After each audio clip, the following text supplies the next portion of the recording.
আজকে আমি খালে মাছ ধরতে আসছি। এখানে অনেক মাছ আছে। দেখো বিকাল 5টা বাজে, জাল আমার হাতে, আর আমিও ছোট্ট একটা খাল যেখানে অনেক মাছ আছে। তো আমি শুনে মাছটা ধরতে আসছি। এখানে ছোট খালে পানি কম, যেমনটা বলে আমাদের ছোট নদীর চলে বাঁকে বাঁকে, বৈশাখ মাঠে তার হাঁটু জল থাকে। এখানে হাঁটু পরিমাণ জলই আছে।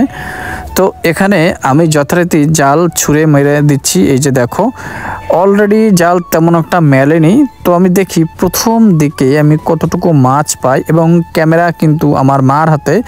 তো আমি আমার মতো করে দেখো জাল ফেলে দিলাম। এখন দেখা যাক প্রথম যে জালটা ছুঁড়ে মারলাম এবং প্রথম দিকে কি মাছ ওঠে।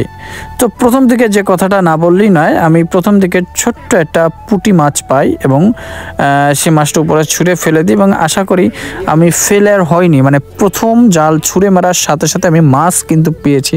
এটা একটা ভালো সিগনাল। আমি গ্রাম সাইড থেকে মাছ ধরছি, এটা কোনো শহর সাইড না। সো গ্রামের মজাটাই এটা, যে স্পেশালি তুমি সব কিছু করতে পারবা। যাই হোক, ভিডিওটা সম্পূর্ণ দেখবা, এখানে অনেক কিছু আছে এই ভিডিওতে, আজকেরা মজা পাবা। বিশেষ করে সারপ্রাইজ, মানে ভিডিওটা দেখে তোমরা সারপ্রাইজ দেবো। আমি এখানে মাছ না পেয়ে আমার মাথায় একটা বুদ্ধি আসলো। তো দেখো এখানে দুইটা খালের পাড়ে দেখা যাচ্ছে দু সাইড থেকে দেওয়া রয়েছে এটা বেড়ার মতো। আমি করলাম কি, দেখো হাঁটু জলও নয়, হাঁটু ধরা যায়, বৈশাখ মাঠে হাঁটু জল থাকে। আমি সেখানে টেনে দিচ্ছি। দেখো আমার একটা টার্গেট রয়েছে, এখানে দুপাশ থেকে কিন্তু দুটো বেড়া দেওয়ার মতো রয়েছে, মাঝখানে অল্প একটু জায়গা রয়েছে। অলরেডি জোয়ার চলে আসছে, তোমরা দেখতে পাচ্ছ।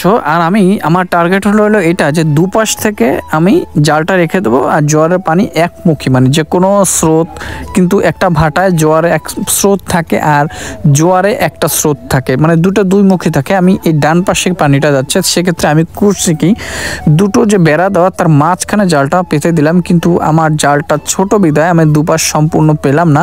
আমি করলাম কি, এখান থেকে ছোট ছোট গাছ নিয়ে পাশে ছোট করে মাটি দিয়ে এটা বান্দা স্টাইল করে দেবো, ওখানে মাটি দিয়ে সোজা ঢেকে দেবো।